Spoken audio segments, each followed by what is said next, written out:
not diminish and make less the value of people's property, people's labor, etc. That is haram. And so this money, which is losing value, is by the definition of the Quran haram.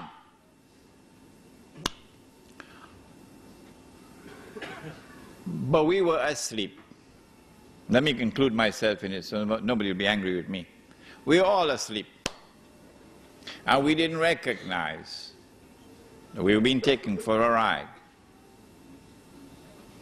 But had it been an African American, you must have heard his name, a man named Malcolm X. Oh, he used to see with two eyes. Oh, yes. Had it been Malcolm, Malcolm would have asked, who took my money?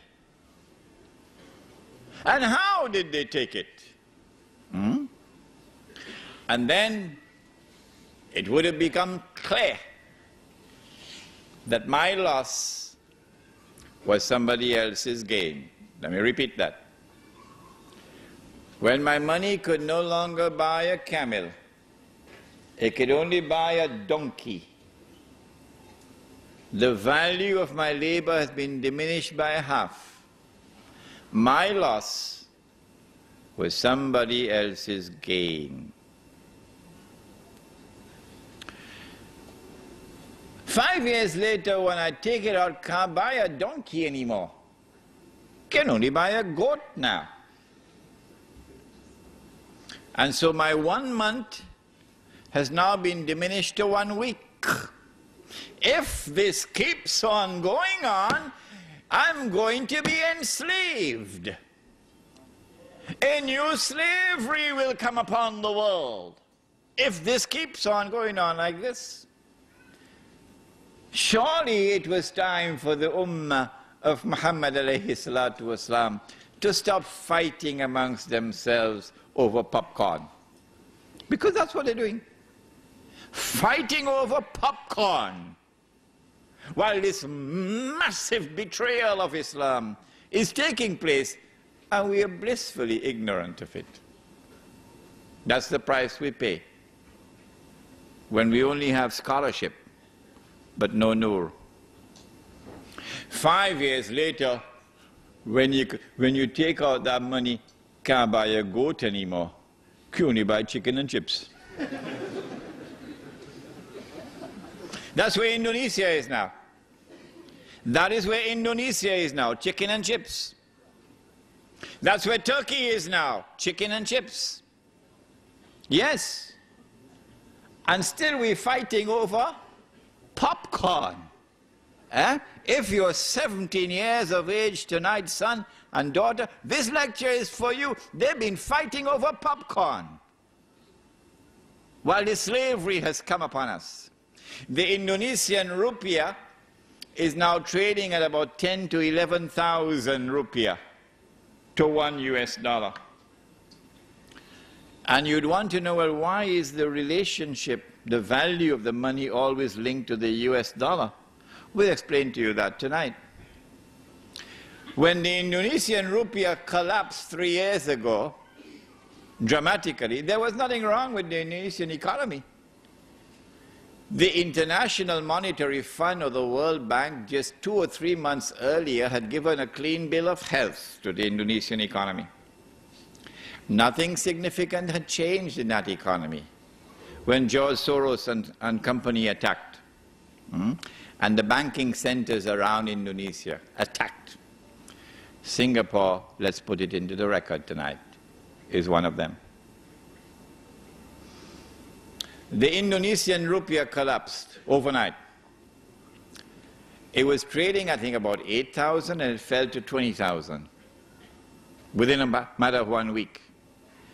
And more than a half of the population of Indonesia were instantaneously reduced to poverty.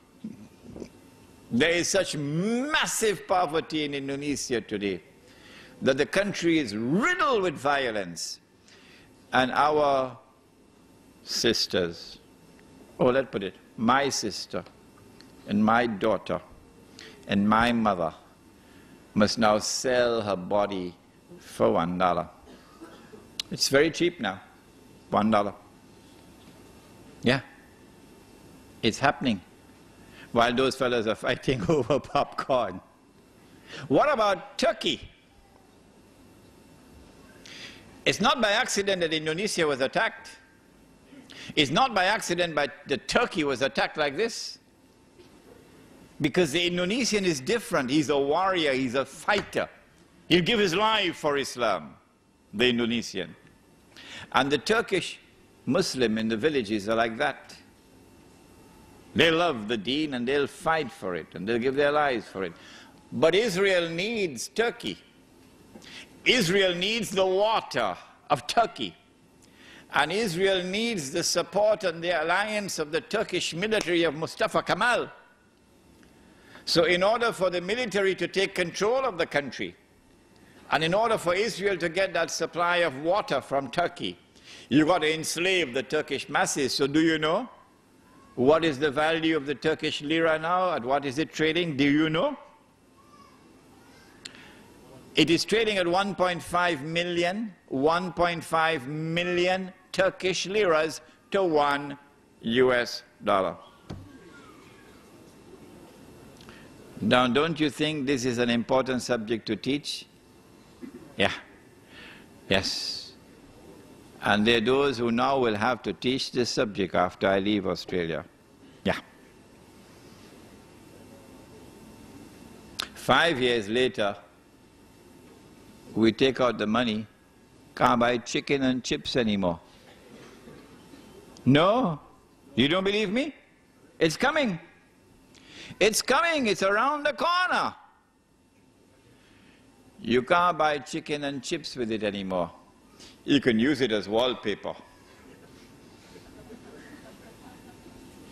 The collapse of the international monetary system based on paper money with no intrinsic value, that collapse is around the corner. How do I know that? Not only because I was blessed with the opportunity to study international monetary economics at the Graduate Institute of International Studies in Geneva, Switzerland. I know that because of something else. I know it because of the Quran and the Hadith, that the collapse of the international monetary system is around the corner. When it all collapses, and we'll come back to this, what will be money? What are you going to have as money? When the Australian dollar collapses, and of course if you had any Australian dollars underneath your pillow, hidden away, you can use it as wallpaper. Yeah. What is going to be money after that? Answer is no, not gold, and not silver, and not dates. It's going to be electronic money. Electronic impulses in machines in banks, machines without minds, artificial intelligence. Huh? The plastic you'll use to access the money, but the plastic itself would not be the money. The money is going to be electronic money. So listen to this. I don't know whether you'll be able to digest your dinner now after this. Money is going to disappear. You won't be able to see money anymore. You won't be able to see money anymore. You won't be able to touch money anymore. It's gone. Electronic impulses in mindless machines in banks. We're not concerned with who owns the banks. We're concerned with who controls the banking system around the world.